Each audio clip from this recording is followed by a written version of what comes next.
भव सागर तारन कारण है, रवि नंदन बंधन खंडन है। भव सागर तारन कारण है, रवि नंदन बंधन खंडन है। शरणागत किंकर भीत मने, शरणागत किंकर भीत मने।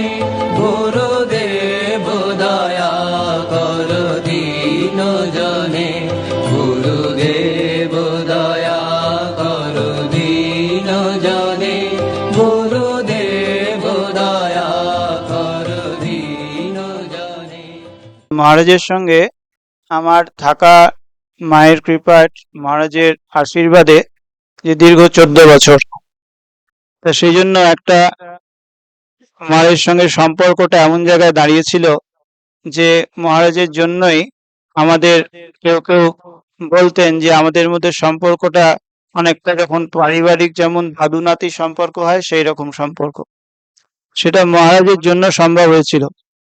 সে কারণেই যেমন আজকে আমরা অনুভব করি, বিশেষ করে ব্যক্তিগতভাবে, যে শ্রী শ্রী মা যখন ঠাকুরের শরীর চলে গেল, তারপরে উনি বলেছিলেন যে শ্রী শ্রী ঠাকুর যতদিন শরীরে ছিলেন ততদিন আনন্দের পূর্ণ ঘট হৃদয় বিরাজ করত।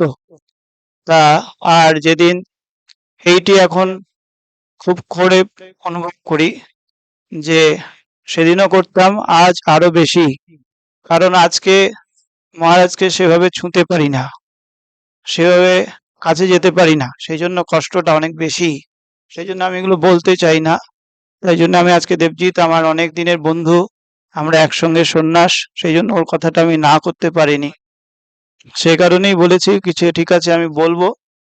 আর এইটি এখন অনুভব করি মায়ের কথাটি। আর ঠাকুরের অদর্শনে স্বামীজি মহারাজদের যে অবস্থা হয়েছিল, আজ ঠিক আমাদের অবস্থাটাও একই রকম। সেই জন্য খুবই একটা শূন্যতা, মহারাজের সঙ্গে সম্পর্কটা ওই রকম ছিল। আমি বারবার আগেও বলেছি কখনো কখনো যে সাধারণত কি হয়, যারা আমরা সেবক হিসেবে কাউকে সেবা করতে যাই, সেক্ষেত্রে যে যিনি আমরা যাকে সেবা করি তার সঙ্গে সেবকদের সবসময় অ্যাডজাস্ট করতে হয়, মহারাজের কি প্রয়োজন, কখন দরকার, ইত্যাদি ইত্যাদি। কিন্তু আমাদের ক্ষেত্রে উল্টো হয়ে গেছে, যে আমরা মহারাজের সঙ্গে অ্যাডজাস্ট করব কি, মহারাজ আমাদের সঙ্গে অ্যাডজাস্ট করেছিলেন, সে কারণে আমাদের সম্পর্কটা এত নিবিড় হয়ে গেছিল। এবং মহারাজের আমি একটু, আপনারা হয়তো মহারাজের শরীর যাওয়ার পরে যে জীবনী বইটি অনেকের হাতে এসেছে, অনেকের হয়তো এখনো হাতে আসেনি, পরে হয়তো মঠ অফিস থেকে ওরা সংগ্রহ করে নেবেন। আমি একটু মহারাজের জীবনটা নিয়ে একটু বলবো, কারণ তাহলে বুঝতে পারবেন যে আমার এই, আমি তো মহারাজের কতটাই জুনিয়র, মানে কি, মানে নখের ঝুঁকি নই, কিন্তু তা সত্ত্বেও মহারাজ আমাদের কিভাবে আগলে রাখতেন এবং আমাদের কিভাবে কাছে টেনে নিয়েছিলেন, সে কারণে আমার একটু পেছনের দিকে যাওয়াটা একটু আবশ্যক।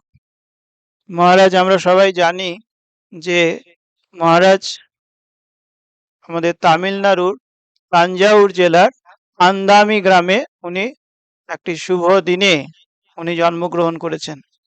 মহারাজ সবসময় বলতেন যে এই শরীরের জন্ম আমার কখনো জন্ম হয়নি, তাই জন্য মহারাজ কখনো তার নিজের জন্মদিনটা প্রকাশ্যে আনতে চাননি। মহারাজের জন্ম ছিল 25শে ডিসেম্বর, জিসাস যেদিন জন্মগ্রহণ করেছিলেন সেদিন মহারাজ, এইরকমই সাধারণত হয়তো হয়, মহাপুরুষ যখন জন্মগ্রহণ করেন তখন কোনো একটি বিশেষ দিনকে ওরা হয়তো ভগবান চিহ্নিত করে দেন, সেই রকমই একটি দিনে মহারাজ জন্মগ্রহণ করলেন। তারপর অনেক, সেই সময় দ্বিতীয় বিশ্বযুদ্ধ, ছোট তার পিসিমার কাছে, এবং খুব ছোট বয়সে মা চলে গেলেন, এবং 5 বছর বয়সে। তারপর থেকেই হয়তো ওই মায়ের ভালোবাসাটি সেইভাবে পাননি বলে শ্রী শ্রী মা সেই জায়গাটা নিয়ে নিয়েছিলেন। ওই ওরা কি বাইরে শুনতে পাচ্ছে না? সেই জন্য ওই ছোটবেলা থেকেই মায়ের সেই স্নেহটা হয়তো সে অর্থে পাননি, সে অর্থে মানে 5 বছরে শিশু চলে যাওয়ার পরে শ্রী শ্রী মা যেন সেই জায়গাটা নিয়ে নিয়েছিলেন। মহারাজ সবসময় এই কথা বলতেন, আমরা যখন মহারাজকে জিজ্ঞেস করতাম মহারাজ, এবং এটা আমাদের কিছু কিছু অনুভূতির জায়গাটা, সেটাও আমি একটু শেয়ার করব আপনাদের সঙ্গে। যে মহারাজকে যখন বলতাম মহারাজ মা আপনাকে আগলে রেখেছেন না, মহারাজ সবসময় বলতেন হ্যাঁ, মা আমাকে আগলে রাখতে রেখেছেন। এবং তার অনেক রকম জীবনী বইটি পড়লেও আপনারা বুঝতে পারবেন মা কিভাবে মহারাজকে আগলে রাখতেন। সেই তারপরে দ্বিতীয় বিশ্বযুদ্ধ, সেই সময় মহারাজের পড়াশোনা, পিসিমা মা যেহেতু ছোটবেলায় চলে গেলেন, তখন পিসিমার কাছে মহারাজ বড় হলেন। এবং সেইখানে বিভিন্ন তামিলনাড়ুরই, কখনো এই গ্রামে কখনো এইখানে, আর খুব নৈষ্ঠিক একটি ব্রাহ্মণ বংশে জন্মগ্রহণ করেছিলেন। মহারাজ বলতেন যে আমার বাড়িতে কখনো মাছ মাংস কোনোদিন ওঠেনি। তা সেই রকম জায়গায় জন্ম হলো, তারপরে পড়াশোনা 1 থেকে 8 এরকম বিভিন্ন জায়গায় গিয়ে গিয়ে তার তারপর মহারাজ যে আমাদের একাদশ শ্রেণী, যেটা তখন ওটা ISL এরকম কিছু একটা ওদের পরিভাষায় ছিল, সেই সব পাস টাস করলেন। করে তারপর মহারাজ বম্বেতে একটি চাকরি পেলেন, সেটি হচ্ছে রিজার্ভ ব্যাংক অফ ইন্ডিয়াতে। তখন ক্লার্ক হিসেবে উনি চাকরি করলেন। তারপরে ওই ব্যাংকিং কোর্সগুলো উনি তার সঙ্গে সঙ্গে করতে থাকলেন। এই করে মহারাজ তখন বম্বের ওর্লি বলে একটি জায়গা আছে, যারা বম্বের সঙ্গে পরিচিত জানেন, ওর্লি বলে একটি জায়গা আছে, সেইখানে একটি ভাড়া বাড়িতে মহারাজ থাকতেন কয়েকজন, আরো মেস যেমন আমরা থাকি সেরকম মেসে। সেখানে মিস্টার মেনন বলে একজন ছিলেন, যিনি মহারাজের সঙ্গেই তখন ওই অফিসে যাতায়াত করতেন। তা মহারাজ একদিন কথা প্রসঙ্গে মেননের সঙ্গে বলছেন যে আচ্ছা দেখো আমাদের জীবনের যে কি হচ্ছে, আমরা এইরকম চাকরি, আর খুব ব্যস্ততম সময় রিজার্ভ ব্যাংকে তখন, বলছে এই সারাদিন চাকরি বাকরি করছি, তারপরে এই তো আমাদের গতানুগতিক জীবন, এরপরে আমাদের সংসারাদি হবে, তারপরে আমরা একদিন বৃদ্ধ হব, তারপরে শরীর চলে যাবে, কিন্তু এটা হচ্ছেটা কি, জীবনের আদর্শ কি? তখন মেনন শুনে বললেন বিরক্ত হয়ে, আরে তুমি কি মহাত্মা গান্ধী হবে নাকি? কারণ উনি জানতেন সে মহারাজ খুব মহাত্মা গান্ধীকে খুব পছন্দ করতেন। তা তখন মহারাজ বললেন না, আমি মহাত্মা গান্ধী হতে চাই না, কিন্তু আমি জীবনের উদ্দেশ্যকে খুঁজছি। তো এই করে এইরকম একটা মনের মধ্যে চলছিল। সেই সময় উনি সমুদ্র সৈকতে বসে আছেন, এবং সামনে অনেক, আমরা যারা সমুদ্রে গেছি, বিশেষ করে ওই মেরিনা ব্রিজ, বিচ ইত্যাদিতে, তারা দেখবো যে বড় বড় বোল্ডারের মতো পাথর আছে, সেই সমুদ্রের জলে ভেসে আসে। তা সেইগুলো দেখছেন আর মহারাজ ভাবছেন যে এই যে বড় বড় পাথর, তারপরে এই বিশাল সমুদ্র আর আকাশ, তার মাঝে তো আমি একটা ক্ষুদ্র একটা বস্তু, এই ভাবছেন। এই যখন ভাবছেন, হঠাৎ মহারাজের একটা ভেতর থেকে এরকম একটা মনের আভাস এলো, যে মহারাজ ফিল করলেন যে কেউ যেন মহারাজকে বলছেন, না তুমি ক্ষুদ্র হতে পারো, কিন্তু তোমার মধ্যে একটা বিরাট আছেন, তিনি হচ্ছেন এই সবের থেকে অনেক বড়। এরকম একটা মহারাজের অনুভূতি হলো। আর মহারাজের তারপর তবুও এরকম চললো, মহারাজ বুঝলেন যে ভেতরে কিছু একটা আছে, চৈতন্য সত্তা বা বিরাটের কিছু একটা, সেখানটা নাকি খুব বড় ইত্যাদি। তারপর মহারাজের নেপোলিয়ানের প্রভাবও মহারাজের জীবনে ছিল, নেপোলিয়ানের বই টই পড়তেন। সেইখানে একটা জায়গায় যে মহারাজের, যেটা মহারাজকে স্টিক করেছিল, সেটা হচ্ছে যে সেখানে নেপোলিয়ান লিখছেন যে জীবনের আদর্শ কি, এবং সেটিকে আগে জানতে হবে। তারপরে বলছেন দ্বিতীয়, এই আদর্শটিকে উপলব্ধি করতে হবে। তারপরে বলছেন ওটিকে কার্যে পরিণত করতে হবে। এই 3টি পয়েন্ট মহারাজকে খুব আকর্ষণ করলো, নেপোলিয়ানের কথা। তখন মহারাজ খুঁজতে থাকলেন আমার জীবনে আদর্শ কি। মহারাজ ভাবলেন আমি কি বিরাট ধনী ব্যক্তি হব, কখনো ভাবলেন আমি যদি প্রধানমন্ত্রী হই, এইসব ভাবছেন, কিন্তু কোনোটাই মহারাজকে এগুলো কিন্তু আমি বলছি না, এটা মহারাজ আমাদের বলেছেন, সেটা আমি বলছি যে তৃপ্ত করছে না। তখন মহারাজ একটা বম্বেতে, যেমন আমাদের এখানে দোতলা বাস, সেরকম বম্বেতেও ডবল ডেকার বাস ছিল। মহারাজ একদিন যাচ্ছেন আর ওইগুলো সব মাথায় ঘুরছে।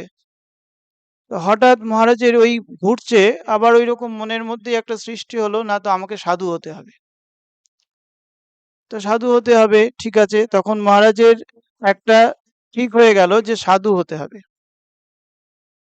তখন একটা তৃপ্তি আসলো, এবার উনি সাধু হবেন, সব ঠিকঠাক। একটা চিঠি লিখলেন বাবাকে যে আমি সবকিছু ছেড়ে চলে যাচ্ছি, আর ওই মেননকে।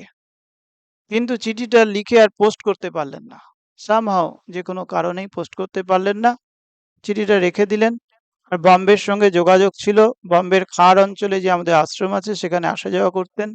সেখানে আসলেন, এসে বললেন আমি জয়েন করব। সেখানে তৎকালীন যিনি মহারাজ ছিলেন তিনি বললেন না, ওরকম করে জয়েন করা যায় না, তুমি কয়েকদিন থাকো। উনি থাকলেন। তারপর 1952 সালে উনি আমাদের খাড় আশ্রমে জয়েন করলেন। আমরা যেমন একটা প্রচলিত কথা আছে না, যে সকালে আকাশ দেখলেই বোঝা যায় সারা দিনটি কেমন যাবে, সেরকম ওই জয়েন করার আগেই মহারাজের আহ, মহারাজের মুখে শোনা যায়, মহারাজের কেউ জিজ্ঞেস করেছিলেন মহারাজকে যে আপনি যে এই কর্মজীবন অনেক দিন থাকার পরে সংঘ জীবনে, তারপরে কেউ জিজ্ঞেস করেছিলেন যে আপনি তো সেই অর্থে দেখা যায় না যে তপস্যায় গেছেন বা কিছু, তাহলে এই আধ্যাত্মিক গতিটা আপনার জীবনে চালালেন কি করে? তখন মহারাজ বলেছিলেন যে আমার কাছে দুটো জিনিস ক্লিয়ার হয়ে গেছিল। একটা হচ্ছে যে এই যে জগৎ সেটা অনিত্য, ব্রহ্ম সত্য, জগৎ মিথ্যা, এইটি আমার কাছে ক্লিয়ার হয়ে গেছিল। আর দ্বিতীয়ত হচ্ছে এই দুটি জিনিস, আমি এই যে ব্রহ্ম সত্য জগৎ মিথ্যা, এটা কিভাবে আমি সাধন জীবনে নিজের জীবনে সাধন করব। আর আরেকটি জিনিস হচ্ছে শিশুর মতো সরল হয়ে কিভাবে শ্রী শ্রী ঠাকুরের কাছে নির্ভর হয়ে থাকবো। এই দুটি জিনিস আমার কাছে ক্লিয়ার হয়ে গেছিল। সেই জন্য জীবনের চলার প্রথম পথেই এটা ক্লিয়ার হয়ে গেছিল মহারাজের কাছে। তাই জন্য সকালে সূর্য দেখলেই বোঝা যায় সারাদিন কিভাবে যাবে। তো মহারাজের কাছে এরকম হয়ে গেছিল। তো যাই হোক, মহারাজ বম্বে আশ্রমে জয়েন করলেন।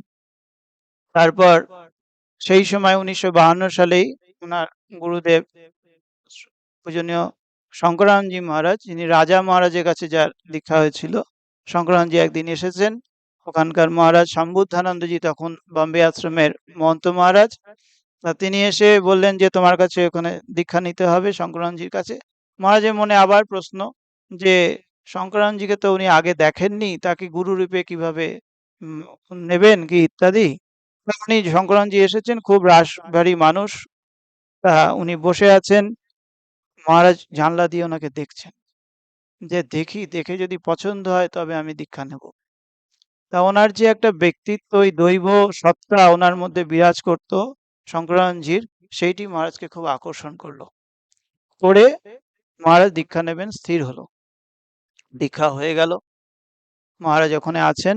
মহারাজের যে দায়িত্ব বা ডিউটি যেটা আমরা বলি, সেই সময় পড়লো ঠাকুর ঘরের ভান্ডার। আমরা যারা আজকে বম্বে আশ্রমে কখনো গিয়ে দেখেছি, তারা দেখবো যে যে মন্দিরটি শ্রীমন্দির এখন আছে সেটি তখন ছিল না। আমরা ঠিক ওই মন্দিরের সামনেই, আমরা ওই যেখানে আজকে অফিস ঘর আছে তার উপরে দোতলাতে শ্রী শ্রী মায়ের মূর্তি রয়েছে, সেইটি আগে ঠাকুর ঘর ছিল। সেইখানেই মহারাজের প্রথম হাতে খড়ি। এবং সেইখানে মহারাজ বলতেন যে আমাকে প্রতিদিন মঙ্গল আরতির আগে ঠাকুরের জন্য নাড়ু বানাতে হতো। তো যাই হোক, তো এইভাবে মহারাজ চললেন বম্বে আশ্রমে। একদিন মহারাজ শম্ভুধানন্দজিকে বলছেন যে আমি একটু কিছু ঘুরে টুরে ছুটি দিন, একটু ঘুরে আসি। তা মহারাজ বললেন না, এখন হচ্ছে আহমদনগরে রিলিফে তোমাকে যেতে হবে। তা মহারাজ গেলেন রিলিফে, রিলিফ টিলিফ হলো। তার কিন্তু ওই আহ, মহারাজের কাছে যে একটা ইচ্ছে, মনের ইচ্ছে, সেটা সম্বুদ্ধানন্দজিও জানতেন, কিন্তু সেই সময় তো অত সাধু ব্রহ্মচারী অত ছিল না। তো সেই কারণে ছুটি টুটি অত পাননি। আর মহারাজের ইয়ে হচ্ছে, যেহেতু বম্বেতে অনেকদিন ছিলেন, উনি মারাঠি খুব ভালো জানতেন। কিন্তু তাই জন্য ওই আহমদনগরে রিলিফ করতে ওনার খুব সুবিধা হয়েছিল, তার মানে ইন্টারাকশন করা ইত্যাদি ওনার খুব সুবিধা হয়েছিল। তা একদিন এই বেশ কাজ হচ্ছে, আর মহারাজকে সম্বুদ্ধানন্দজি সবসময় মানে ওনার উপর খুব ডিপেন্ড করতেন, মহারাজের কাজের ইত্যাদি। আর মহারাজ খুব এক আঙুলে ভালো টাইপ করতে পারতেন, খুব ফাস্ট টাইপ করতেন। সেটা পরবর্তীকালেও বহুদিন চলেছে, যখন অদ্বৈত আশ্রমে ছিলেন টিলেন। তা এইসব বিভিন্ন কাজে ওনার উপর ডিপেন্ড করতেন।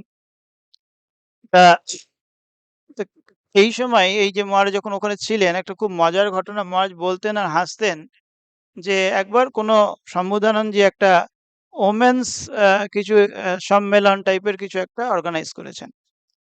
তা মহারাজকে সম্বোধানন্দজি বলবেন ওই মহিলাদের। তো গিয়ে দেখছেন কেউ আসেনি সেরকম। কয়েকটা বয়স্ক ভদ্রমহিলা বসে আছেন, বুড়ি। তা এখন মহারাজকে বলতেন না, মহারাজকে কখনো ডাক নামে ডাকতেন না। মহারাজের ডাক নাম ছিল জয়রাম মহারাজ। হ্যাঁ, তা ডাকতেন না। বলতেন হ্যালো বলে ডাকতেন। হ্যালো বলে ডেকেছেন। তা মহারাজ বলছে, মহারাজ কি বলুন? বলছে দেখো কেউ নেই। হ্যাঁ মহারাজ, কেউ তো নেই, তাহলে কি হবে?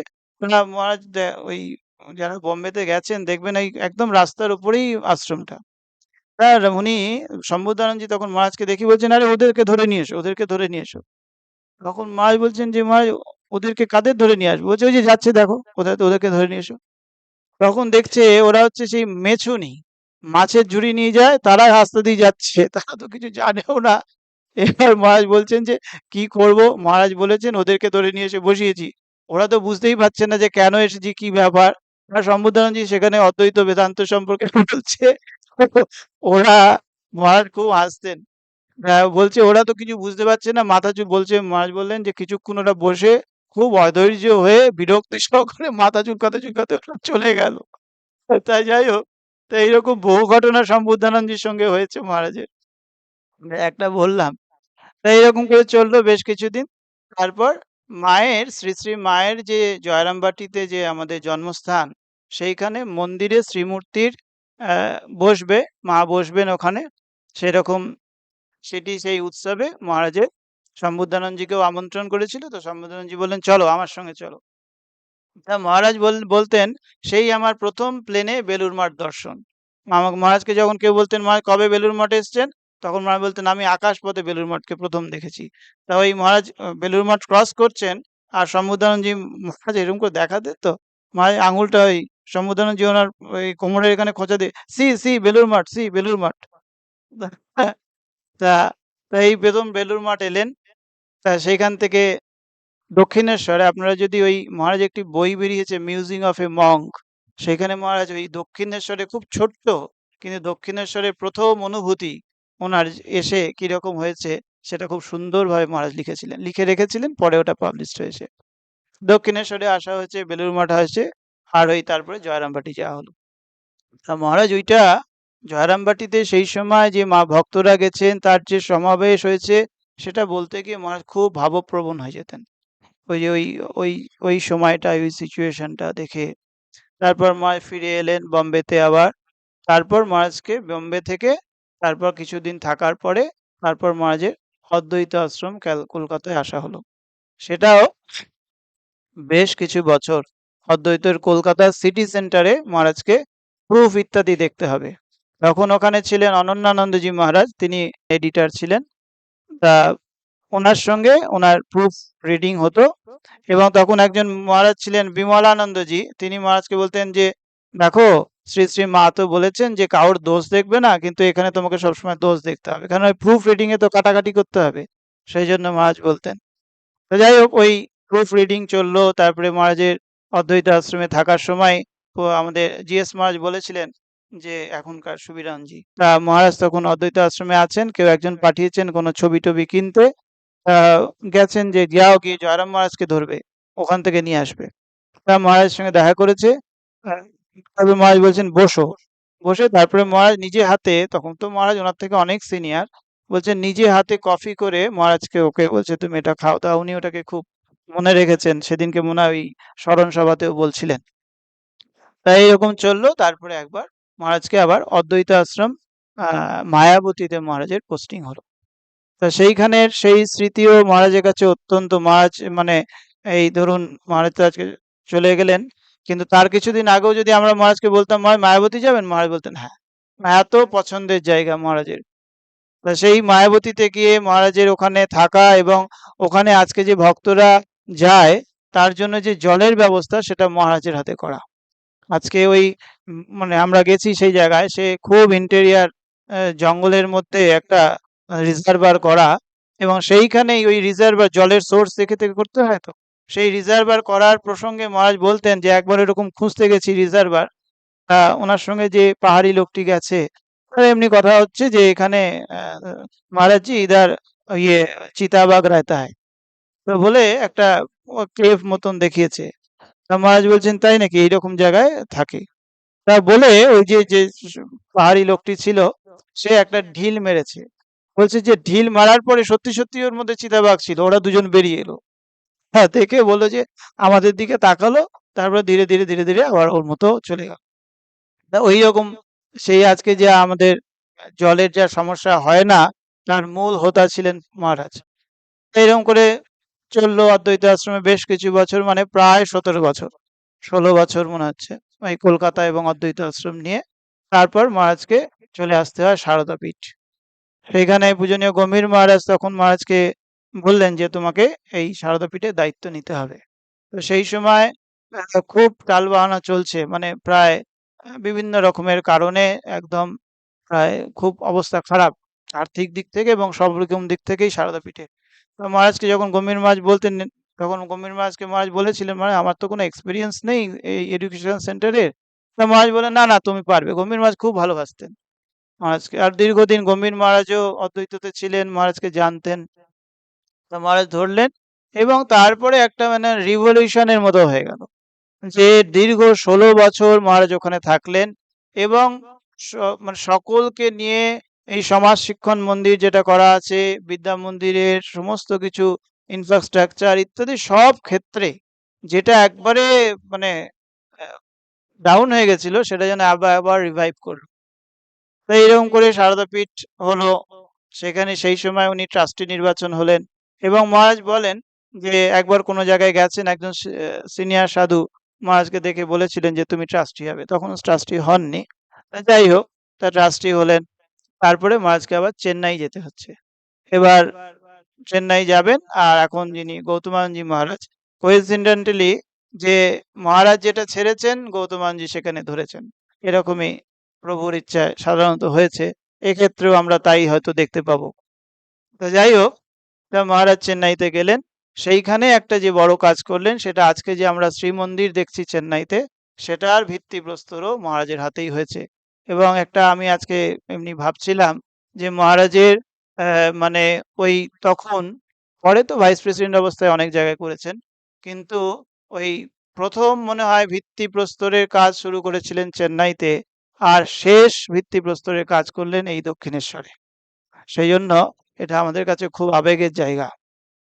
যাই হোক, তো এখন চেন্নাইতে মহারাজ ওই তখন জমি নেওয়া, আর যেহেতু ওখানে রামকৃষ্ণনজির জায়গা, সেটা খুব হেরিটেজ। আমরা একটা হেরিটেজের জায়গা থেকে সবসময় খুব মানে নিজেরা কিছু হাত দিতে চাই না, এবং সেইখানে বড়দের বুঝিয়ে নতুন জায়গায় নতুন ভাবে মন্দির করা টরা খুব একটু ডিফিকাল্ট ছিল।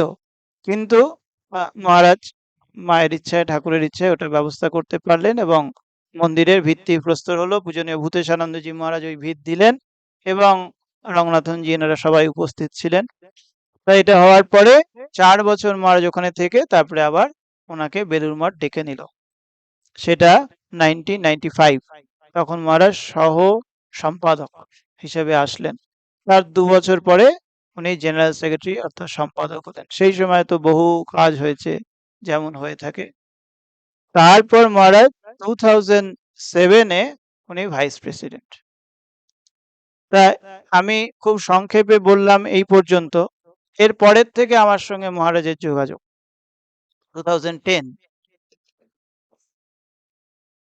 কারণ এইটুকু এই জন্যই বললাম যে এরপরে বুঝতে পারবেন যে মহারাজ এত কিছু তার ছিল, কিন্তু এত তার বাগ্মিতা, এত তার মেধা, এত তার আধ্যাত্মিক, আমরা তো মানে ধারণার বাইরে।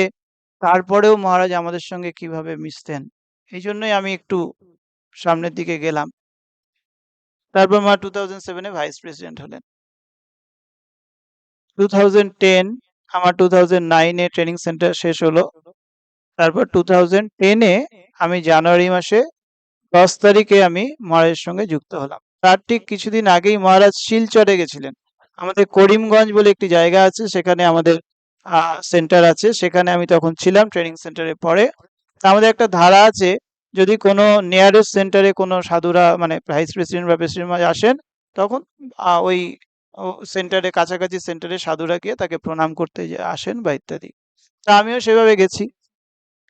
তা গিয়ে আমি তখন শুনছি যে মহারাজের কাছে আমাকে পোস্টিং হবে, সেটাও ডিসেম্বর মাসে। মানে আমি তো 2010-এ জানুয়ারিতে, ওটা 2009-এর ডিসেম্বর, এন্ড অফ ডিসেম্বর এরকম মহারাজ তখন ছিলেন, গেছিলেন দীক্ষা টিক্ষার জন্য। তা আমি শুনছি মহারাজের কাছে যেতে হবে, কিন্তু যতক্ষণ না অফিসিয়ালি কিছু আমাকে বলা হয় আমি তো ওটা বুঝতে পারছি না। তো যাই হোক, মহারাজের কাছে গেছি। তা- তখন যে দীপ্তি প্রকাশ মহারাজ, যিনি সেক্রেটারি মহারাজ, নীলাদ্রি মহারাজ, ওনারা আছেন। তো আমাকে মহারাজকে গিয়ে বলেছে, মহারাজ এটি অর্ণব এসছে, আমার ডাক নাম অর্ণব। তা অর্ণব এসছে। তা মহারাজ শুনলেন, প্রণাম টনাম করলাম। তা মহারাজের ওই কিছু কাজ ছোটখাটো করছিলাম, করে টরে এবার ফিরে আসবো বিকেলে। তা মহারাজকে আমি আবার বলে আসতে গেলাম যে মহারাজ আমি আসছি। তা মহারাজ একটু অবাক হয়ে গেলেন। মহারাজ আমার দিকে তাকিয়ে বলছেন, তুমি আমার সঙ্গে যাবে না? আমি বললাম, মহারাজ আমি তো ওই করিমগঞ্জে ফিরে যাচ্ছি। না, তুমি আমার সঙ্গে ফ্লাইটে যাবে না? আমি বললাম, মহারাজ আমাকে তো কিছু হেডকোয়ার্টার থেকে বলেনি। তখন বললেন যে, ও তোমাকে এখনো বলেনি? দাঁড়াও দাঁড়াও, আমি গিয়ে মানে মহারাজ তো ডাক নামে বলতেন, প্রভানন্দকে গিয়ে বলছি। তো মহারাজের ওই প্রথম আমার সঙ্গে ইন্টারাকশন, এবং সেই সময় মহারাজের বলাটা এত আন্তরিক ছিল। আমি ভাবছি যে মহারাজ, আমি তো আর মহারাজের সঙ্গে আমার কখনো সে অর্থে কোনোদিন দেখা বা কথা সে অর্থে হয়নি। উনি এত বড় মাপের মানুষ, আমাকে তখন এত স্নেহ দিয়ে বলছেন। না, আমি বললাম, মহারাজ আমি এখন তাহলে ফিরে যাই, তারপরে আমি ঠিক যাবো। তা বললেন, ঠিক আছে যাও। তারপরে আমি, মহারাজ ফিরেছেন, আমি 10 তারিখে ঢুকেছি। তা মহারাজ আমি যেদিন প্রথম ঢুকলাম, তার পরের দিন সম্ভবত আমি মহারাজ ওই ঘরটা একটা ইজি চেয়ার ছিল, শুয়ে আছেন বা এমনি চেয়ারে বসে আছেন, এক্সাক্ট আমার মনে হচ্ছে না। তা আমি ওই ওষুধ বা কিছু একটা করছি। তা মহারাজ আমাকে বলছেন, দেখো, আজ থেকে আমি কি পড়বো, কি ওষুধ খাবো, কি এইসব জিনিসগুলো আমি আর চিন্তা করব না। আমি এটা সত্যি মায়ের অশেষ কৃপায় মহারাজ শেষ পর্যন্ত কোনোদিন চিন্তা করেননি, আমাদের এতটাই ডিপেন্ড করতেন। তা সেদিন প্রথম বলেছিলেন আমাকে। আর মহারাজ এত, মহারাজের কাছে এত ভালোবাসা না মহারাজের। আমরা তখন, আমার ওই প্রথম প্রথম আমার ওই ট্রেনে ফ্লাইটে যেতে গেলে একটা আইডেন্টিটি প্রুফ লাগে, সেটা আমার তখন ছিল না। তা আমি আছি, মহারাজরা গেছেন কোথাও একটা, মনে হচ্ছে সম্ভবত মালদায় ট্রেনে করে গেছেন।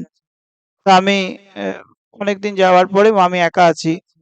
তা আমি দীপ্তি মহারাজকে ফোন করেছি যে, দীপ্তি মহারাজ কেমন আছেন জাস্ট জানার জন্য। আমি জানি না মহারাজ আমার সঙ্গে কথা বলবেন কি, এত বড় মানুষ।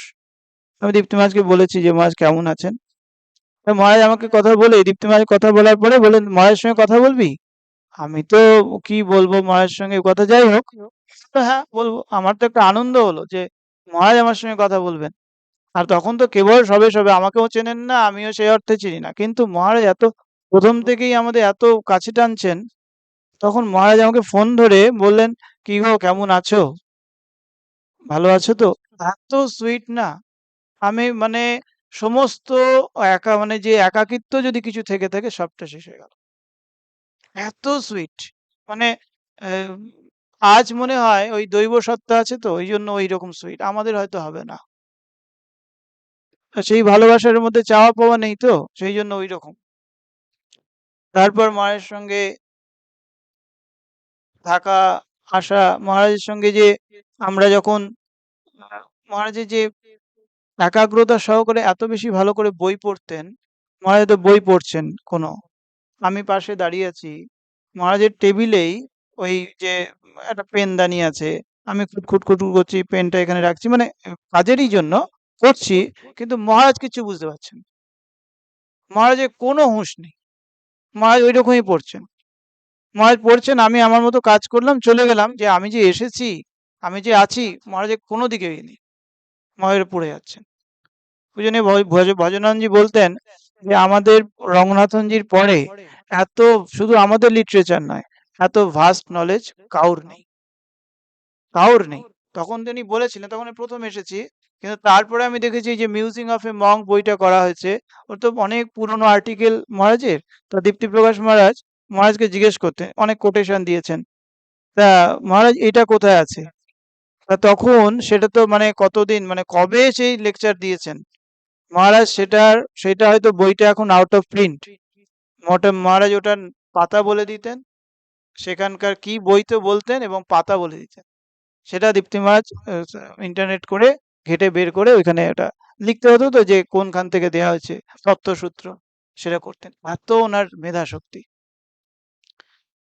আমাদের সাধারণত হয় যে পূজনীয় জগদানন্দজি বলতেন, জগদাত্মানজি, যে আমি একজন মানুষকে দেখেছিলাম যে আমরা সাধারণত গীতা মুখস্থ করে যখন আমরা মুখস্থ বলতে হয় প্রথম থেকে শেষে যাই, একমাত্র মহারাজকে দেখেছিলেন যে শেষ থেকে প্রথমে আসতে পারতেন। ভাবুন, শেষ থেকে প্রথমে কল্পনা করলেই আমাদের আঁতকে উঠতে হয়, এই রকম মেধা শক্তি ছিল মহারাজের। এই আজকে যে সমাজ সেবা শিক্ষণ মন্দির, সেটা মহারাজের হাতে করা। আজকে যে আমাদের ওই সারদা পীঠে যে শোরুম, সেটি মহারাজের হাতে করা। তারপরে আমাদের যে আজকে যুব মহামণ্ডল, সেটি মহারাজের হাতে করা। আজকে তার কি প্রভাব, কি প্রসার। আজকে স্বামীজির নামে যে স্বামী বিবেকানন্দ স্বাস্থ্য সেবা কেন্দ্র, সেটি মহারাজের হাতে করা। কিন্তু মহারাজ কোনো জায়গায় নিজের নাম দেননি, কোনো জায়গায় নেই।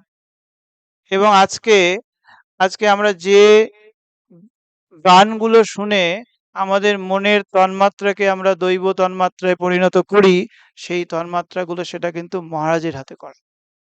আমি মহারাজকে জিজ্ঞেস করেছিলাম, আমি সারগাছিতে আমার জয়েনিং সেন্টার, আমি ওই সকালবেলা যখন কোনো কোনো দিন আমাদের মেডিকেল ক্যাম্প হতো, সকাল 9টায় যেতে হতো, 6টায় আসতাম, এত ক্লান্ত হয়ে যেত আর কিছু ভাল লাগতো না। আবার সামনে রবিবার যখন আসতো, তখন মনে হতো আবার আসছে মেডিকেল ক্যাম্প। কেন কি কারণ ওটা আমার কর্ম ছিল, পূজা হয়নি। সেই সূত্র ধরেই আমি মহারাজকে একবার জিজ্ঞেস করেছিলাম, মহারাজের কাছে শুনেছিলাম যে এই যে আমাদের সর্বজ্ঞানন্দজি মহারাজ যে এই আরত্রিক সং করেছেন, তারপরে আরো সব রাম রাম নামের উপর কথামৃতের গান, এইসব, তা সেইগুলো তো মহারাজের সময় হয়েছিল। তা মহারাজ সেই সময় ঘন্টার পর ঘন্টা স্টুডিওতে বসে থাকতেন। এটা তো আমরা সবাই জানি, স্টুডিওর পরিবেশ আমাদের পরিবেশের সঙ্গে মেলে না। তো মহারাজ ঘন্টার পর ঘন্টা বাইরে বসে আছেন, সর্বজ্ঞানন্দজি ওই স্টুডিওর ভেতরে রেকর্ডিং চলছে। তা সেই সকালে গেতেন, হয়তো রাত্রে আসতেন। তা আমার যেহেতু ওই পূর্ব এই এক্সপিরিয়েন্সটা ছিল, আমি মহারাজকে বলেছিলাম, মহারাজ এই যে সকালে দিনের পর দিন আপনি আসছেন, আপনার কখনো মনে হয়নি যে কি করে দিন চলে যাচ্ছে, ভালো লাগছে না? যেহেতু আমার ওরকম একটা হয়েছে। তখন আমার বললেন না। মহারাজ বলছেন না। বললাম কেন? বলছে আমি বসে কি করছিলাম, ওই যে মহারাজ সর্বগঞ্জি ওখানে গান করছেন আর মহারাজ ওখানে ভগবানের নাম করছেন, যার জন্য ওটা পূজা হয়ে গেছে। সেই পূজার ফল আমরা আজকে পাচ্ছি। এইটি মহারাজকে আমরা কখনো দেখিনি যে সন্ধেবেলায় এতক্ষণ জপ করছেন, দিনের বেলা এতক্ষণ জপ করছেন, কখনো দেখিনি। মহারাজ সারা দিনটা ওইরকম করে নিয়েছিলেন। মহারাজ তাই জন্য পূজনীয় মাধবানন্দজি মহারাজের দুটি কথা উনি বারবার বলতেন। একটি হচ্ছে, তখন মাধবানন্দজি বম্বেতে আছেন, উনি বম্বেতে মহারাজ রয়েছেন, মাধবানন্দজি গেছেন। তা একদিন যেহেতু তখন জেনারেল সেক্রেটারি মাধবানন্দজি মহারাজ একদিন আছেন, আর সবাই অনেক সাধুরা তাকে গিয়ে তাদের বিভিন্ন অভাব অভিযোগ জানাচ্ছে। তো জানাতে জানাতে বেশ কিছু রাত হয়ে গেছে। তা মহারাজের মনে হয়েছে যে তাহলে মহারাজের খাবারটা ঘরে দিয়ে দিই। তা মহারাজ গিয়ে বললেন মাধবানন্দজিকে যে মহারাজ আজকে তো আপনার বেশ ব্যস্ত সময় গেল, তাহলে খাবারটা দিয়ে দিই, আপনি তো অন্যদিন ভগবানের নাম করার তখন মহারাজ শুনে বলছেন, মাধবানন্দজি এতক্ষণ আমি কি করছিলাম, ঠাকুরের কাজ করছিলাম না? এটা মহারাজ বারবার কোট করতেন। সুতরাং ওইটি মানুষ কখন একটা কথা বারবার কোট করে, যখন সে নিজের জীবনে সেটাকে ফলানো ফলানোর চেষ্টা করে। আর দ্বিতীয় বলতেন যে আমরা যেমন অনেক সময় জিজ্ঞেস করি না যে আপনার কি ভগবান লাভ হয়েছে, মাধবানন্দজিকেও কেউ একজন জিজ্ঞেস করেছিলেন, মহারাজ ওটা বলতেন। তা মাধবানন্দজি বলেছেন, ভগবান লাভ হয়েছে কিনা জানি না, কিন্তু সন্ন্যাস জীবনের আদর্শ থেকে একদিনের জন্য চ্যুত হয়নি, সেটাও মহারাজ বলতেন। তার আমরা মহারাজ সকাল থেকে রাত পর্যন্ত যে জীবনটা দেখতাম না, আমরা শাস্ত্রকে মেলাতাম। শাস্ত্রে যা যা বলেছে, মহারাজের ব্যবহার, মহারাজের কাজ, মহারাজের কথাবার্তা সব মিলতো। আমরা যখন কি হয়, আমরা বলি না শ্রীরামকৃষ্ণের সচল বিগ্রহ, তিনি সংঘগুরু থাকেন। আমরা সেই জন্য সচল কিছুকে আমরা দেখতে খুব অভ্যস্ত। আমরা সেটা দেখতাম, মহারাজের ভেতরে আমরা সেরকমই দেখতাম। আর আমরা যখন এইরকম ভাবে দেখি, তখন সেটা যখন চোখের কাছ থেকে হারিয়ে যায়, আমাদের কষ্ট হয়। সেই কষ্টটা আমাদের অনেকদিন থাকবে, সেটা আছে। সেই জন্য আমি আজকে বলছিলাম, বলতে আমি চাই না। তা মহারাজের ওই জীবনটা আমাদের কাছে একটা যেন শাস্ত্র। মহারাজকে আমরা চোখের সামনে দেখছি, মহারাজের সঙ্গে আমরা আহ, যে সকলের সঙ্গে মহারাজ এমন একটা ছোট্ট ছেলে, মহারাজ তখন ভাইস প্রেসিডেন্ট, ও তখন পিপিটিসির ব্রহ্মচারী, কিছুদিন মহারাজের সেবা করেছিল খুব অল্প সময়। আমরা বসে আছি ওই পুরনো বিল্ডিং, ওরা জানে। তা সেইখানে বসে আছি এমনি, ওই ব্রহ্মচারী এসে বলছে যাই মহারাজের সঙ্গে গল্প করে আসি। ভাবুন, মহারাজ ভাইস প্রেসিডেন্ট আর ও পিপিটিসির ব্রহ্মচারী, সে বলছে যাই মহারাজের সঙ্গে গল্প করে আসি। মহারাজের সঙ্গে পিপিটিসির একটা খুব ভালো বন্ডিং ছিল। ওরা সে কত যে হই হুল্লোড় করতো মহারাজের সঙ্গে। ভাইস প্রেসিডেন্ট, জেনারেল সেক্রেটারি অবস্থায় তো বটেই, ভাইস প্রেসিডেন্ট। আজকে ওই গদাধর বসে আছে, ওই মহারাজ রাম ইয়েতে বামনমোড়া থেকে এসছে।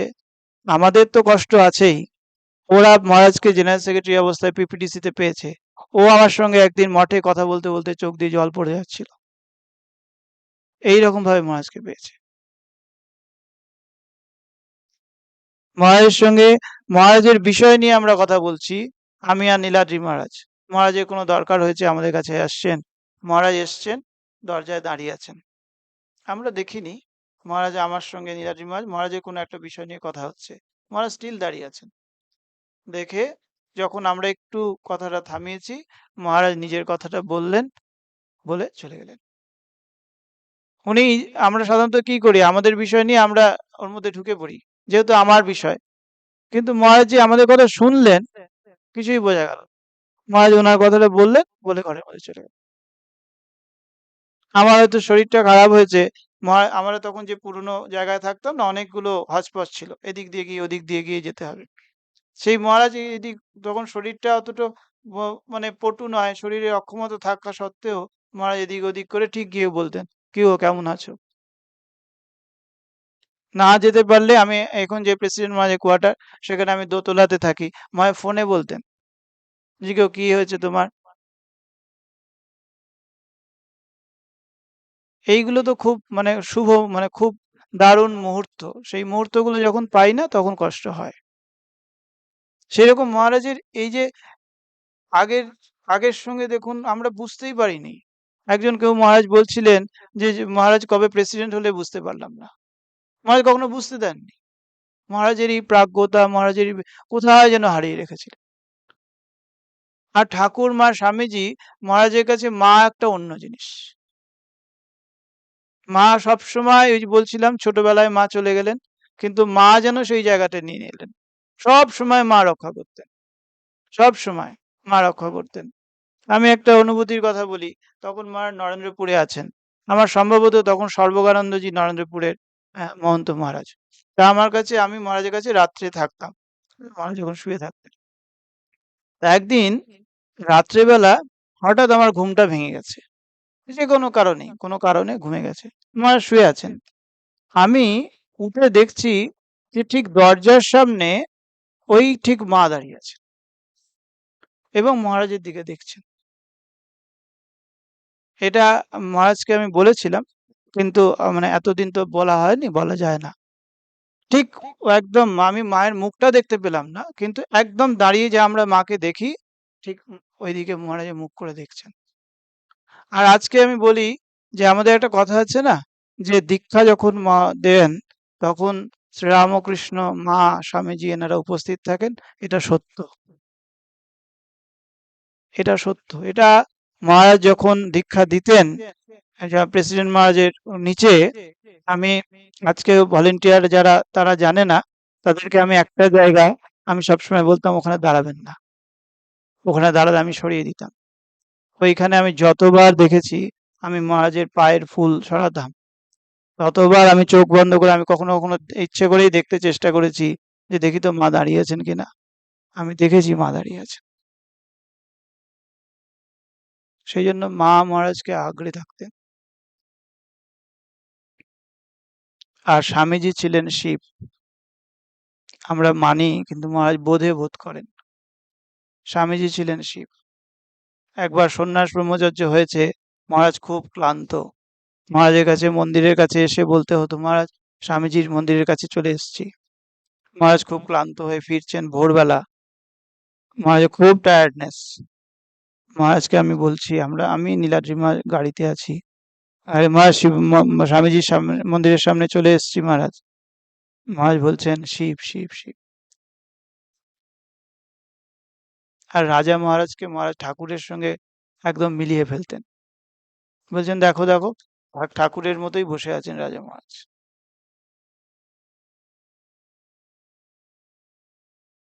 আর ঠাকুর মা স্বামীজি আমাদের কি হয়, যখন ঠাকুরকে গেরুয়া রঙের কাপড় পরাই তখন একরকম আমাদের মনের মধ্যে অনুভূতি হয়, কখনো বেগুনি তখন একরকম হয়। মহারাজের সেটা হতো না। মহারাজের একটাই রূপ মহারাজের কাছে থাকতো। কেন এ কথা বলছি, একবার ঠাকুরের তিথি পুজো কি মায়ের তিথি পুজো হবে, সেই সময় ওই মহারাজ সন্ধেবেলায় আমি মহারাজের সঙ্গে যেতাম। গিয়ে মহারাজ নাট মন্দির থেকে ঠাকুরকে দর্শন করতেন। তা সেদিনকে খুব সাজানো হয়েছে, মানে বেশ সুন্দর।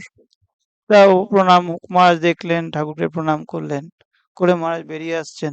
আমি মহারাজকে বললাম যে, মহারাজ দেখেছেন আজকে ঠাকুরকে কি সুন্দর লাগছে? মহারাজ কিছু বললেন না। তারপরে আমি সিঁড়ি দিয়ে নেমে এলেন।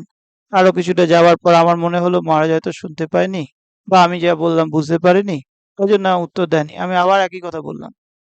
তখন মহারাজ কিছুক্ষণ পর বলছেন, আমি ওসব দেখি না। তাহলে কি দেখেন? এবার এই কোশ্চেনটা নিজেরা মনে মনে করুন। স্বামীজির ক্ষেত্রেও একই জিনিস হয়েছিল। স্বামীজির সাজিয়েছে খুব, আমি একই কথা মহারাজকে বলেছি, মহারাজ একই উত্তর দিয়েছেন। একবার মহারাজের আর স্বামীজির তিথি পুজোয় মহারাজ ওই নিচটায় নেমে যেত সিঁড়ি দিয়ে। সেটা হয় এখন, দেখেছো তো, আমরা তো যেতে পারি না কিন্তু ভক্তরা, কিন্তু মহারাজরা কেউ কেউ যান, অনেক গেছেন। মহারাজ স্বামীজির দিকে তাকিয়ে আছেন, আমি মহারাজের সঙ্গে রয়েছি, পেছনে কিছু ব্রহ্মচারীরা রয়েছে, আর একজন মহারাজ ছিলেন। তা দেখছি মহারাজ এত কঁপিয়ে কাঁদছেন। মহারাজকে সাধারণত আমরা দেখি না ওরকম, মহারাজ খুব নিজের ভাবকে একদম সংবরণ করে রাখেন, একদম বুঝতে দেন না, কিন্তু সেদিন কেউ পারছেন না। তা আমি তো কি করব, এখন পেছনে ব্রহ্মচারীরা রয়েছে, সেটা যদি আবার ওরা দেখে ফেলে তখন তো পুরো বেলুড় মঠ ইয়ে হবে। তা আমি কিছুক্ষণ পর, আর এমন একটা অবস্থা না, আমিও সাহস করে মহারাজের কাছে যেতে পারছি না, আমি পাশে দাঁড়িয়ে আছি। তা আমি কিছুক্ষণ পর মহারাজের হাতটাকে চেপে ধরলাম। তারপরে মহারাজ তখন বুঝতে পারলেন। মহারাজ একটু ঠিক হয়ে আবার আস্তে আস্তে আস্তে চলো বলে চলে এলেন। তারপর আমি অনেকক্ষণ পর চুপচাপ আছি, মহারাজ ওই স্বামীজি করে সমাধি পীঠ করে আসেন। তো আমি মহারাজকে জিজ্ঞেস করলাম, মহারাজ আজকে কি হলো? তখন মহারাজ বলছেন যে, না আসলে স্বামীজির দিকে প্রণাম করছিলাম তো, তখন স্বামীজি আমাদের জন্য কত করেছেন সেটা ভাবতে গিয়েই আমার কষ্ট হচ্ছিল, যে আমরা স্বামীজির জন্য কতটুকু করতে পারলাম, আর স্বামীজি আমাদের জন্য কত করে গেছেন। এইরকম ছিল স্বামীজির সঙ্গে মহারাজের সম্পর্ক। এইরকম করেই সমস্ত, এই একটা আধ্যাত্মিক, মানে একটা পূর্ণ মানুষ, যেমন কর্মজীবনে কর্মযোগী, সেই রকম সমস্ত কিছু, আর জগতের জন্য যে জিনিস সম্পদ রেখে গেলেন সেটা আমাদের সব সময়ের জন্য একটা বিরাট পাথেয় হয়ে রইল। তো এইরকম একটি মানুষ আমাদের সঙ্গে বুঝতেই দিচ্ছেন না, যে আমরা যেমন বলছি জেনারেল সেক্রেটারি অবস্থায় মহারাজ ছেঁড়া মাদুরে শুয়েছেন, অবাক হয়ে যেত সবাই। মহারাজ শিলচরে গেছেন জেনারেল সেক্রেটারি, মহারাজের ওই ইয়েতে কি নাম, গিজারে গরম জল, মহারাজ বরাবর ইয়ে ছিল, সকালবেলা মহারাজ ওই উঠবেন, উঠেই প্রথম স্নান করবেন, দিয়ে তারপরে মন্দিরে যাবেন। তা ওই স্নান আর ওই ছাড়া কাপড় ছাড়া কখনো গর্ভ মন্দিরে যেতেন না। যাই হোক, তা মহারাজ গেতে গিয়ে দেখছেন গিজারের জলে গরম আসছে না। আর তখন তো মানে ভোরবেলা, কে কাকে কোথায় পাবেন? মহারাজ একটা মগ নিয়ে বেরিয়েছেন, কোনো জায়গায় একটা গরম জল পাচ্ছে। ভেবে দেখুন, জেনারেল সেক্রেটারি, তিনি একটা বেল বাজালে বা একটা হাঁক দিলে সমস্ত সাধুরা এসে দাঁড়িয়ে যাবে। তখন একজন কেউ দেখেছে, বেরিয়েছিল, সে এসে দেখেছে, মহারাজ আপনি এখানে কি করছেন? না, আমি একটু গরম জল করছি। তোমাদের ব্যস্ত হতে হবে না, আমি ঠিক দেখি, না হলে ম্যানেজ করে নেব। এইরকম সহজ জীবন। আর সহজতা সরলতা মানে কি? আমাদের সঙ্গে যখন মানে মিশছেন, যেন একটা, বললাম না, আমরা অ্যাডজাস্ট করেছি। আমরা মায়ের সঙ্গে কি না করেছি, মায়ের সঙ্গে কত রকম ভাবে, কত রকম ওই ইয়ার্কি ফাজলামি, মহারাজকে জড়িয়ে ধরা, মহারাজকে কত রকম। সেই জন্য আমাদের সম্পর্ক, ওই বন্ডিংটা ওই জায়গায়। আমাদের মনেই হয়নি উনি ভাইস প্রেসিডেন্ট, প্রেসিডেন্ট, বা আমি ওনাকে সেবা করছি, কখনো মনে হয়নি। ভাবুন, ওই যে যদি কখনো মহারাজের সম্পর্কে একটা হয় না, যে আমরা বলি যারা প্রেসিডেন্ট মহারাজ সঙ্গগুরু হয়েছেন, ঠাকুরের একটা বিশেষ দিক প্রকাশ পেয়েছে। মহারাজের ক্ষেত্রে সিম্পলিসিটি, খুব ছোট কথা। নিজেরা ভাবুন, বা আমরা যদি ভাবি, সিম্পলিসিটি এটা কতটা কঠিন। একটা জায়গায় পৌঁছানোর পরে একদম মাটির সঙ্গে বুঝতে না দেওয়া কতটা কঠিন। সেই রকম ভাবে মহারাজ নিজের জীবনকে করেছেন। আমরা যখন আজকে, মহারাজের যখন চেন্নাইতে চোখের অপারেশন হয়েছে, তা আমাদের সঙ্গে সম্পর্কটা ওইখানে হয়ে গেছে। তো তা আমরা মহারাজকে, মহারাজ চোখটা খুব লাল হয়ে যায়। হয়তো আমাদের তো সেই জ্ঞান নেই, যে ডাক্তারি ফাক্তারি তো জানি না, আমাদের চোখটা লাল হয়েছে, আমার খুব চিন্তা হচ্ছে যে চোখটা কেন এরকম লাল হয়েছে।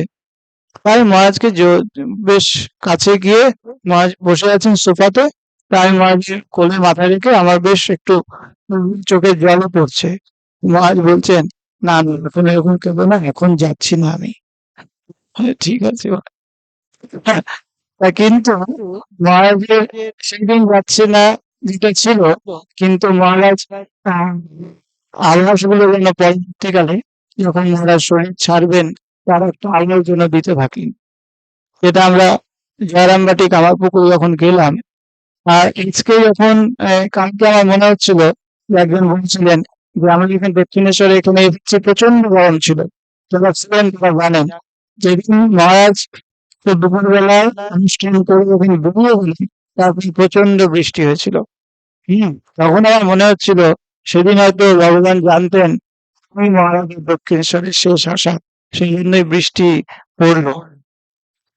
যাই হোক, তা কামারপুকুরে যখন মহারাজ গেছেন, সাধারণত সব জায়গাতেই হয় কি, মহারাজ যেখানে যান, তার দক্ষিণ মহারাজ বলতেন, মহারাজ আজ আপনি ফিরে আসবেন, আবার আসবেন।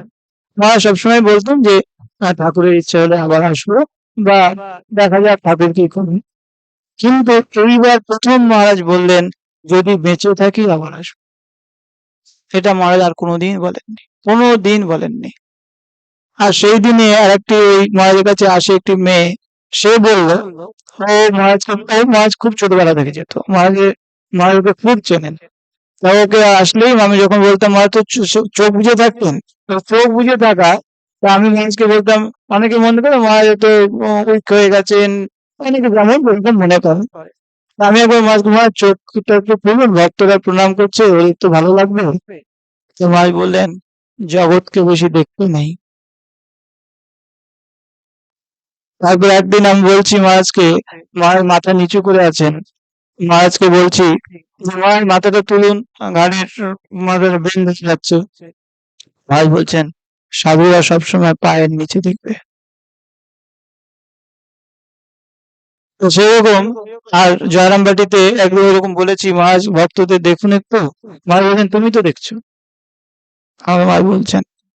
যাই হোক, তা কামারপুকুরে এরকম মহারাজ বললেন যে বেঁচে থাকলে আবার আসবো। আর এই মেয়েটি, সে কামারপুকুর থেকে আসবে, তখন মহারাজকে বলা হলো, মহারাজ বেলুড় মঠ ফিরে যাবে। বা আমি তখন ছিলাম না, ও পরবর্তীতে আমাকে বলছিল যে মহারাজকে আমি যখন বললাম মহারাজ বেলুড় মঠে দেখা হবে, তখন মহারাজ বললেন 26 তারিখ। তখন আমাদের যে আর একজন সেবক ছিলেন, তো বলল, মা 26 তারিখ কি করে হবে, আমরা তো তখন জয়রামবাটিতে থাকবো। তখন মা চুপ করে গেলেন। 26 তারিখেই বেলুড় মঠে দেখা হলো ওই মেয়েটির সঙ্গে, তখন মায়ের শরীরে নেই। সেদিন তো ওটা আমরা বুঝতে পারছি না। মহারাজ বললেন 26 তারিখ। তখন ওই মেয়েটি বলছিল যে মহারাজ, আমাকে মহারাজ বললেন যে 26 তারিখ মঠে দেখা। আমি যখন বললাম বেলুড় মঠে দেখা হবে, মহারাজ বললেন 26 তারিখ। মহারাজ পুরো প্ল্যান হয়েতে আসছে, মহারাজ সব বুঝতে পারছেন তো। এবং আমরা যখন মহারাজকে, যেহেতু যখন আমি বলছি যে পিয়ারলেসে মহারাজের আগের বার যখন ভর্তি আছেন, তখন দত্তন মহারাজ তো এখন ট্রাস্টি মহারাজ হয়েছেন, ওনাকে মিটিং এ আসতে হয়। এখন নরেন্দ্রপুর থেকে যাতায়াত করতেন। তো মহারাজকে বলছেন, মহারাজ আমি নরেন্দ্রপুর যাচ্ছি, কালকে সকালে আসবো। তখন মহারাজ বলছেন যে আমি যাবো না। তখন আমি বললাম যে মহারাজ একটু সুস্থ হয়ে না, তারপরে যাবো। তারপরে মিটিং আছে, মহারাজ দীপ্তি মহারাজকে বললেন যে, দীপ্তি মহারাজ বললেন, মহারাজ কালকে মিটিং আছে, আমি বেলুড় মঠে যাচ্ছি, মিটিং করে ফিরে আসবো। আমাকে নিয়ে যাবে না? কিন্তু পরের বার যখন মহারাজ ভর্তি হলেন, তখন অনেক সাধুরাই বললেন, মহারাজ বেলুড় মঠ কবে যাবেন? মহারাজ আর কিছু বললেন না। মহারাজ আর কিছু বললেন না। মহারাজের সঙ্গে আর আমাদের যেরকম, মানে যতটা যা আমরা করেছি মহারাজের সঙ্গে, এদিকে আমি যখন মহারাজকে বলছি যে মহারাজ সুস্থ হয়ে নিতে হবে, আমি একটু কষ্ট হয় তো। কিন্তু তখন মহারাজ আমাকে তাকিয়ে যেন বোঝাতে চাইছেন, ঠিক আছে, আমি ঠিক আছি, কোনো অসুবিধা নেই। যাতে আমাদের যেন কোনো রকম মনে কষ্ট না হয়, ওটা এই 6 মাস ধরে প্রিপেয়ার করছেন আমাদের, যে একটু ভালো হচ্ছেন, আবার ঠিক হচ্ছেন, আবার এই হচ্ছে, চলছে এরকম। মহারাজকে আমরা ইয়ে করছি, খেলাম, আর মুখে, আমরা তো প্রত্যেকটা মানুষের না চোখে যেমন হাতের কাছে গেলে চোখ এরকম করে, সেরকম মুখে দেখলে বাইট করতে ইচ্ছে করে। মহারাজ কখনো আমাদের বাইট করেন? কোনোদিন করেননি। একদিন সেই 104 জ্বর হয়ে গেছে, তখন একটু বাইট করেছিলেন। তা একটা ছেলে ছিল এই যে সেবা প্রতিষ্ঠানে, তা ও ওরকম করতে গিয়ে বলে দিলে মহারাজ করবেন না, কিন্তু না বললে বুঝতে পারেন না, করেন।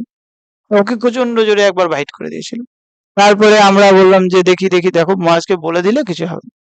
তা মহারাজকে, যে মহারাজ যিনি শরীর ছাড়লেন, তার আগে তো বটেই আমি 2-3 বার করেছি, কিছু বলে দিতাম। আর মহারাজকে ওটা আমরা বলে দিয়েছিলাম যে মহারাজ যদি একটা ইঞ্জেকশন দাও, একটা হাতে টাচ করো, মহারাজকে বলে দেবে যে মহারাজ। এবং তখন মহারাজের আর ওই ইয়ে হয় না, মানে যেন মনে হয় যেন মন তুলে নিলেন, ব্যাস। তা সেরকমই ওই ছেলেটি করেছে, এরকম করেছে। যেদিন মহারাজ শরীর ছাড়লেন, সেদিনকে নীলাদ্রি মহারাজ এরকম করছেন। তখন মহারাজ একটু বাইট করার চেষ্টা করলেন। নীলাদ্রি মহারাজ বললেন, মহারাজ আমার আঙুল আছে, এটা এটা কেটে যাবে, আপনি হাঁ করুন। মা হাঁ করলেন। যেন আমাদের কোনোটা যেন আমাদের কষ্ট না হয়। যে মহারাজের তখন যে শারীরিক ভাবে যতটাই ইয়ে হোক, আর মা যেন মহারাজের এখান থেকে এইটুকুনি পর্যন্ত যেন একটা অসাড় করে রেখেছিলেন, যার ফলে মহারাজকে এইখানে ফিমোরাল এইসব করছে, চ্যানেল ম্যানেল, মহারাজের কিছু রিয়াকশন নেই। এই 6 মাস ধরে মহারাজ ছিলেন, মহারাজের মুখ দেখে কখনো বোঝাই যায়নি যে মহারাজের কিছু অস্বস্তি। কিন্তু ওরা তো ওদের মধ্যে এইসব ট্যাকেস্টমি হানা টানা সব করছে, মহারাজের কিছু নেই, একদম শান্ত আছে। তার ঠিক আগেই মহারাজ এই 10-15 দিন আগে, বা এই সেবা প্রতিষ্ঠানে আসার আগে, মহারাজ খুব এত তাকাচ্ছেন। মহারাজকে আমি বলছি যে মহারাজ কি দেখছেন? মহারাজ বলছেন, না কিছু বলছেন, কিছু বলছেন না। কি দেখছেন? না কিছু বলছেন না। আসলে তো এখন ভাবি, মহারাজ তখন ভাবছেন যে আমি তো এবার চোখটা আস্তে আস্তে বন্ধ করবো, দেখে। তারপরে আর সেবা প্রতিষ্ঠানে আর চোখ খুললেন, একদিন খুলেছিলেন। ওটাই আমার সঙ্গে মহারাজের শেষ দেখা, চোখে চোখে হওয়া, শান্ত ভাবে। আর যেদিন মহারাজ শরীর ছাড়লেন, এবং ওই ঠিক তার আগের দিন, মানে এত প্রিপেয়ার হচ্ছে না, তার আগের দিনও ঠিক প্রণামটা সব হয়ে গেল। আমি এসে ঘরে ঢুকেছি, সমস্ত প্যারামিটার গোলমাল হতে শুরু করলো। যেন মানে রাত 10টার সময় মানে তখনই মনে হচ্ছে যে মহারাজ শরীর ছেড়ে দেবে, সবটা একদম গোলমাল হয়ে গেছে। তারপরে 10টা থেকে রিভাইভ করতে শুরু করলো। ওই অক্সিজেন স্যাচুরেশনটা শুধু কম ছিল, বাকি সব ঠিক হয়ে গেল। পরের দিনও ঠিক প্রণাম হয়ে গেল সব, তার আগে কিচ্ছু নেই, মানে আমাদের কোনো হালচালই নেই যে মহারাজ ঠিক আছে। ঠিক প্রণাম শেষ হয়ে গেল, একটি মেয়ে এসেছিল দেরি করে, সেও প্রণাম করলো, 10-15 মিনিট গেল, ওকে লিফটে নামিয়ে দিলাম, আমি এসে দেখছি আবার নামছে। ঠিক 6:45 মহারাজের এসব শুরু হলো, আর 8:14 ওই তার 2-3 মিনিট আগেই মহারাজ শরীর ছেড়ে দিলেন। কিন্তু কোনো রকম বোঝা গেল না যে মহারাজের শারীরিক কোনো বিক্রিয়া, শুধু আমরা স্ক্রিনে দেখলাম ওটা সোজা হয়ে গেল, আমরা বুঝলাম মহারাজ শরীর ছেড়ে দিলেন। মহারাজ এই শান্ত ভাবে যেমন আমরা দেখলাম ওই শায়িত ছিলেন, ঠিক ওই রকম ভাবে মহারাজ শরীর ছেড়ে দিলেন। এইভাবে আমাদের একটা, আমার কাছে মহারাজ মহাপুরুষ। এরকম ভাবে একজন মানুষ, একজন, স্বামীজি বলছেন না যে মনুষ্যত্ব থেকে দেবত্বে উন্নীত হয়, সেই দেবতা রূপে একজন মানুষ। ওই একটি গান আছে, শূন্য শূন্যে মিলাইল, সেরকম ভগবান পাঠিয়েছিলেন সেই 25শে ডিসেম্বর পৃথিবীতে আমাদের জন্য, আবার তিনি আবার তার কাছে নিয়ে গেলেন। এরকম ভাবে সমস্ত, এবং আমাদের যখন মহারাজের সবকিছু হলো, ক্রিমেশন হয়ে যাওয়ার পর অস্থি বিসর্জন, সেই সময় প্রচন্ড ভাটা, আমরা অপেক্ষা করছি। ঠিক ওই সময় আমরা যতটুকু মানে মহারাজকে করব, তার আগে জোয়ার হয়ে গেল, যেন সব আমাদের জন্য মহারাজ সাজিয়ে রেখেছেন। এইভাবে আমার জীবনে মহারাজের প্রভাব, এটা আমার মায়ের অশেষ কৃপা। যতদিন শরীর থাকবে ততদিন সবার কাছে আমি পরিচিত হব মহারাজের সেবক রূপে। এটাই আমার কাছে অনেক বড় পাওয়া। সেই জন্য এটাই চাই, আমার যেন কোনো আলাদা, মায়ের কাছে প্রার্থনা যে কোনো আলাদা আইডেন্টিটি কোনোদিন না হয়। আমার যেন মহারাজের সেবক হিসেবেই আমার জীবন ধন্য, মহারাজের কাছে আসা, মহারাজের কাছে পাওয়া। আর অনেক কিছু আছে যেটা বলার নয়, যেটা ভেতরেই থাকে। অনেক কিছু আছে না, ভেতরে যত থাকে, আর এক একটা এটা কষ্টের বলা, কিন্তু কিছু কিছু কষ্ট না পেতে চাই, যেটা আমাদের আনন্দ দেয়। এই মহারাজের জীবন, মহারাজের সঙ্গে থাকা, সবসময় একটা, সেই পাটাকে ছুতে পারি না, সেইভাবে মহারাজকে জড়িয়ে ধরতে পারি না, এটা অনেক কষ্টের, বলতে গেলে চোখে জল আসে। সেটা থাকুক, ওটা সারা জীবন চাই এই চোখে জল আসুক। সেই জন্য মহারাজ আমাদের কাছে অনেক অনেক ভালোবাসার পাত্র। মহারাজের জন্যই এটা সম্ভব হয়েছে, কারণ এটা হচ্ছে দৈব ভালোবাসা, তো সেই জন্য এটা এত আন্তরিক। আজ এইটুকুই থাকলো। এটা একটা দারুণ জায়গা, দক্ষিণেশ্বরে আপনারা সেদিন ছিলেন। আর মহারাজের বলবো যে সেইভাবে শেষ কাজটি এখানেই স্থাপন হয়েছে। আর কোইন্সিডেন্টালি আমাদের যে চেন্নাই মাঠে মহারাজ ভিতের কাজ করেছিলেন, গৌতমানন্দজি তার পরিসমাপ্তি হয়েছে গৌতমানজির হাতে। হয়তো মায়ের ইচ্ছা হলে এখানের মন্দিরে গৌতমানজির হাত দিয়েই উদ্ঘাটিত হবে। দেখা যাক মা কি চান। আজকে এই পর্যন্ত। জয় সদ্গুরু ঈশ্বর প্রাপক হে, ভব রোগ বিকার বিনাশক হে, মন যেন রহে তব শ্রী চরণে, মন যেন রহে তব শ্রী চরণে।